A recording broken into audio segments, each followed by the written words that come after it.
I was gonna say, so you guys were talking about like feedback online, and I've talked about how like I always get like racist stuff on Twitter, and the thing that a lot of people say, I think I've mentioned it here, people say like go back to India, and I always say, I've never been there, I'm not Indian. Are you just wishing like an awesome vacation for me?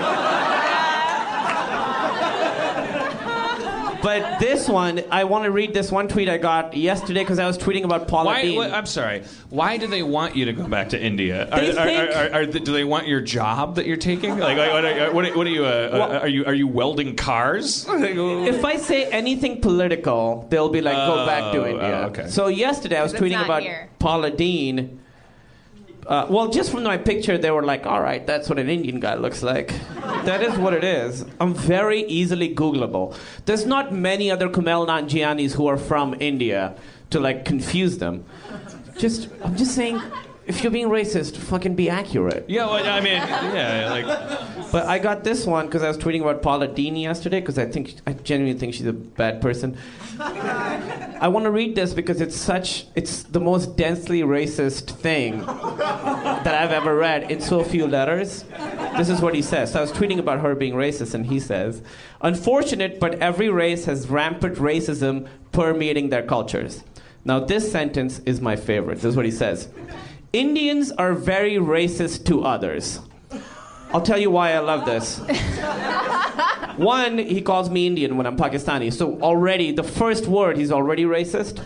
Also, if the purest form of racism is attributing a characteristic to a race because they're a certain race. So him saying Indians are very racist to others, he's being purely racist while using the word racist. It's like a Mobius strip of racism. He's the Charlie Kaufman of racism. Yeah, it's so good. I do think a lot of problems could be solved if we did just decide whether it's true or not. But let's just break the cycle and just say, okay, white people are more racist genetically. I just stop the conversation. Just go, okay, all right, we found the problem. Yeah. Like white people have a gene for racism, and then we can all go, oh, because even if that's not true, we can use that as an excuse to just like stop the cycle, like the weird spiraling argument. Because the problem is like a 14-year-old white girl like in line at the mall that has some weird culture clash moment. She's 14. She doesn't have the geopolitical fucking backbone to like and the experience to deal with all this stuff. She's gonna say something equally like weird and stuff, but she's white, so she's gonna say something horribly racist in defense of her ego, which all 14-year-olds have. Yeah. So like if we all just like passed a law that said, okay, we found the racist gene. Yeah. White people have it. And you could be like, that's our struggle. White people struggle. Yeah, it's hard. It's hard to be racist. And then we have to overcome it. And you could be like, it's like your sickle cell anemia. See, we're doing it again. See, you get it. Yes. Like it would all solve itself. You know how you smell like curry? See, we can't help it. Because you know what we're doing right now? We're doing almost the opposite with the diversity movement. And please don't misinterpret this. Like I think, like for instance, NBC's diversity program. I've said many times. I get so many emails from them, and I never signed up for it. I don't know how this happened. It's okay. Like I think that pro-action in a climate where obviously there is a long-standing momentum of things not getting done. I don't think that scientifically this thing's better than the other, but I think doing anything at all is better than doing nothing. And so I want to be very clear about that. I'm not one of these people that's like, affirmative action is reverse racism. It's dumb. But I just want to point out one thing. To be clear, you're not saying affirmative action is dumb. You're saying that saying that is dumb. Right? Yes. Did I? Oh God. No. Jesus, thank you for being here. Thank you. Can you just walk around with me? It would be like I was going to say in a backpack, but then people would go. Yeah. Dan Harmon tells a Pakistani guy to be in his backpack. Here's the transcript. Yeah. He gave me 3 wishes.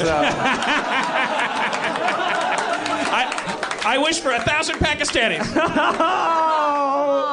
That's my white gene. I'm unscrupulous. Can we go? Because I could see the quote from that would be affirmative action ellipses dumb. Yeah, of course. No. That's I'm not one of those those libertarian kind of white guys that's like I don't think that Spock-like logic in the face of a huge legacy and momentum of disproportionality in certain job spaces is the solution. I think that some of the solutions are not going to be logical. They're going to be like, everybody stand on this side of the boat, like to try to counteract some of this stuff. That being said, I wanted to make the coy, cutesy observation that I think the driving force behind the concept of diversity, like the diversity movement, if you could call it that, is it me, or is there is there a way to interpret all of this? Like, the subtle implication is that only white people have the power to end racism. Well, I mean, here's why that is sort of a thing that's implied, is because because racism is all about, and all bigotry, it's about sort of power differentials, right? And so, that's why, a black person being racist against a white person is not as harmful, really, as a white person being racist against a black person, because white people have power. So because white people in America have the power, that's why it's usually sort of not the job of white people, but they're the ones who I think can affect the most change. Yeah. Exactly. Yeah. And right now it's like a little in the absence of just saying, I maybe it's cartoonish. I'm probably not being serious, but honestly, if a scientist can pretend that brontosauruses existed, man, it's just like use that power. Like, one scientist go, I found the racism gene. I found a gene in the Caucasoid bloodstream. Yeah. It makes you just a tad more racist. Yeah. So in order to counteract it, you have to force your poor racist white blood to be a little less racist. It's a struggle that you have. Yeah, I'm beating a dead horse, but I think all right. No, I think that's good. I like that idea. We should get one guy, have proof, and then his lab burns down and he dies, and he's the sacrifice for ending racism. Yeah. This would be a great Pelican Brief kind of. We've done it. Thanks for coming to Harmontown.